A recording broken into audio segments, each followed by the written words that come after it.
Today we are joined with Robert Menard, I would say one of Canada's leading Freeman movement leaders. I first became aware of your work, I guess it was about 6-7 years ago now, when I first watched Bursting Bubbles of Government Deception, an excellent documentary. Why don't you tell some of the people a little bit about just the basics of what is the Freeman movement, and just tell people a little bit about what it's all about. From my perspective is recognizing that we have a heart, and it's about choosing to follow your heart versus accepting government directives. Essentially what I see is the people in the government acting as public servants.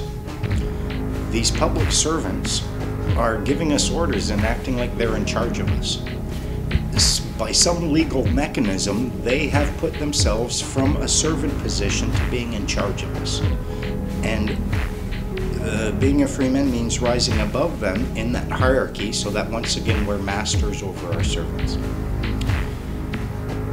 From what I see, it's kind of like they tricked us into begging for benefits, and by doing that we have given up that which is rightfully ours in exchange for what they're willing to dole out. Something that intrigued me when I first watched your film was this concept of registering your child at birth. Can you just explain to the people a little bit about that process where people willingly register their children with the government? What I found in my research, and I ask that anyone listening to this, do your own research, do your own due diligence, and look at the situation. And what I found was the act of registration, it required one to submit and to apply. And essentially what you're doing is you're signing over something to someone else so that they have a certain interest in it and power over it. Now, it can be good if you trust the people with whom you're registering it so that they can protect it for you. But when they do it from deception, from a point of deception, so that they can claim it and seize it from you, then there's a bit of a problem. What I found is that when you register something, you're creating a legal relationship, an association. You're signing over this child or this property or this car or this firearm. You're doing it perfectly voluntarily from their perspective, and you're granting them power over it. Earlier today you were interviewed down at the CBC for CBC's The National. How do you feel that interview went? I think it went pretty well. Adrian, she's a very good reporter. From what I understand, I really liked her spirit. She was fun to talk to. The experience was a positive one. I kind of sensed that she wanted a bit of a soundbite from me, and she was aiming to paint us as a potentially violent organization, or that we were paper terrorists. Now, I'm not saying that we pick up arms and go out there and use them. I'm saying that there is a path where that is completely unnecessary. But are you also saying that it's not out of the question that could happen? And that you think it's within your rights? Historically, I think you would be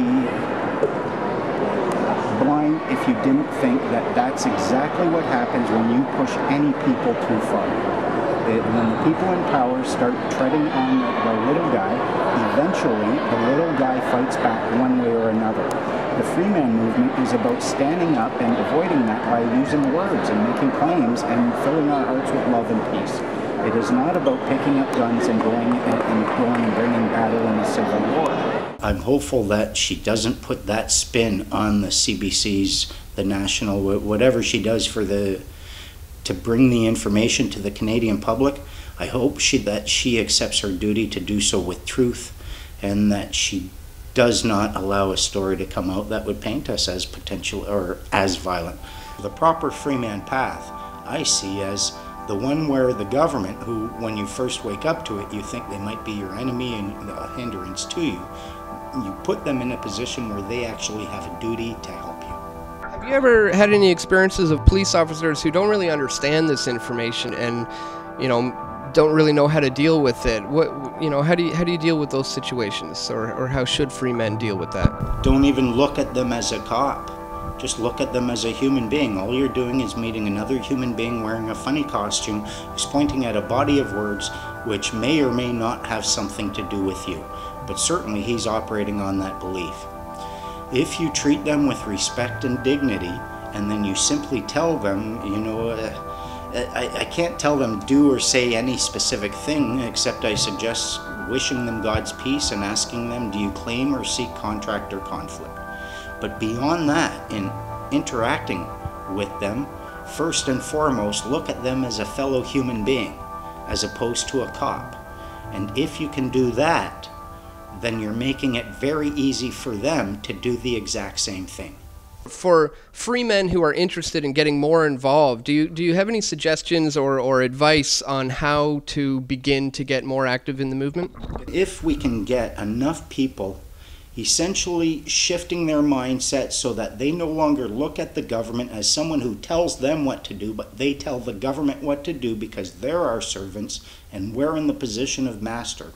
Our government is archaic. It is no longer functioning properly. It does not represent us. You can't call it a democracy. It's a demockery. We're not being properly represented. We have the tools available now with the internet, with the minds that are available to create something right now, direct democracy using the internet essentially. We have that capability.